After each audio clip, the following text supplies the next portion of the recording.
मध्य प्रदेश के विदिशा में स्थित देश की नई संसद जैसा दिखने वाला विजय सूर्य मंदिर को लेकर विवाद खड़ा हो गया है। इस मंदिर को लेकर कलेक्टर के पत्र के बाद नया विवाद शुरू हो गया है। आर्कियोलॉजिकल सर्वे ऑफ इंडिया के दस्तावेजों के हिसाब से विजय सूर्य मंदिर को मस्जिद कहा गया है।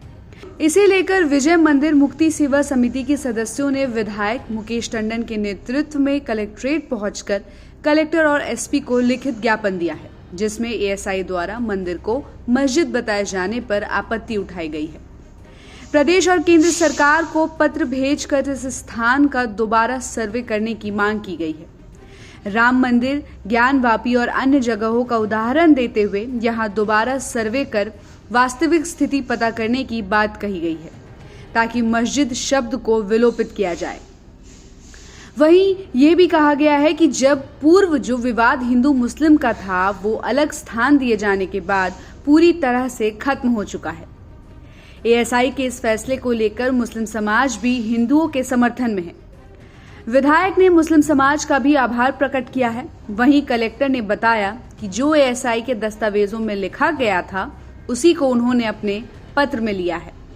सुरक्षा व्यवस्था और नागपंचमी पर होने वाली पूजा को लेकर उन्होंने कहा कि जो परंपरा और जन भावना पहले से चली आ रही है, उसका निर्वहन किया जाएगा।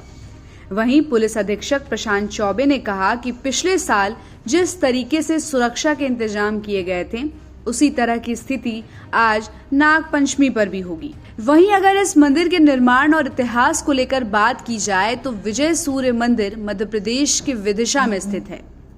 किले की सीमा के अंदर पश्चिम की तरफ बने इस मंदिर के नाम पर ही विदिशा का नाम भेलसा पड़ा था। सबसे पहले इस मंदिर का उल्लेख साल 1024 में महमूद गजनी के साथ आए विद्वान अल बरूनी ने किया था। अपने समय में ये देश के सबसे बड़े मंदिरों में से एक माना जाता था। वहीं साहित्यिक साक्ष्यों के अनुसार ये आधा मील लंबा चौड़ा था और इसकी ऊंचाई 105 गज थी, जिसकी वजह से इस मंदिर का कलश दूर से ही दिखता था। इस मंदिर में साल भर यात्रियों का मेला लगा रहता था और दिन रात पूजा आरती होती रहती थी।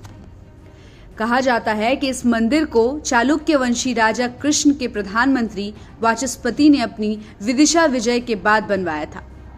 नृपति के सूर्यवंशी होने की वजह से भेली स्वामिन यानी सूर्य का मंदिर बनवाया गया था। इस भेली स्वामिन नाम से ही इस स्थान का नाम पहले भेलसानी और कालांतर में भेलसा पड़ा था। अपनी विशालता, प्रभाव और प्रसिद्धि की वजह से ये मंदिर हमेशा से मुस्लिम शासकों की आंखों में कांटे की तरह चुभता रहा। यहाँ तक कि कई बार इसे लूटा और तोड़ा भी गया, लेकिन हर बार मंदिर के श्रद्धालुओं ने इसका पुनर्निर्माण करवाकर पूजनीय बना दिया। इस मंदिर की खूबसूरत वास्तुकला और मूर्तियों की बनावट इस ओर संकेत देती है कि 10वीं-11वीं सदी में शासकों ने इस मंदिर को दोबारा बनवाया था। वहीं मुस्लिम शासकों की तरफ से इस मंदिर पर आक्रमणों की शुरुआत परमार काल से ही हो गई थी। मंदिर पर पहला हमला सन 1233 से 34 ईस्वी में दिल्ली के गुलाम वंश के शासक इल्तुतमिश ने कराया था। उसने पूरे नगर में लूटपाट की।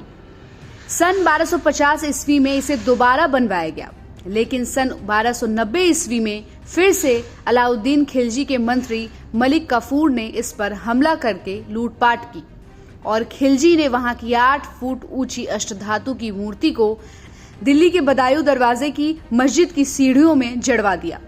सन 1459-60 ईस्वी के मांडू के शासक महमूद खिलजी ने इस मंदिर को तो लूटा ही, इसके अलावा भेलसा नगर और लोहाद्री पर्वत के और भी मंदिरों को अपना निशाना बनाया। इसके बाद 1532 ईस्वी में गुजरात के शासक बहादुर शाह ने मंदिर का फिर से विनाश किया।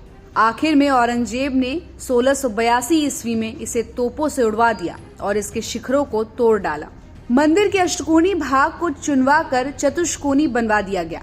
तोड़फोड़ में बचे अवशेष पत्थरों का इस्तेमाल करके 2 मीनारें बनवाई और उसे एक मस्जिद का रूप दे दिया गया।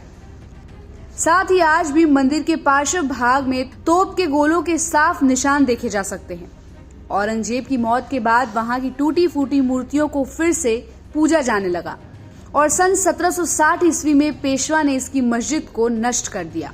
वहीं इस मंदिर में मौजूद ज्यादातर शिलालेख हमला करने वालों ने नष्ट कर दिए, लेकिन यहाँ मौजूद स्तंभ पर मिला एक संस्कृत का अभिलेख ये स्पष्ट करता है कि ये मंदिर चर्चिका देवी का था। हो सकता है इस देवी का दूसरा नाम विजया था, जिसके नाम से इसे आज भी विजय मंदिर के रूप से जाना जाता है। तो इस पर आपकी क्या राय है, कमेंट करके जरूर बताइएगा।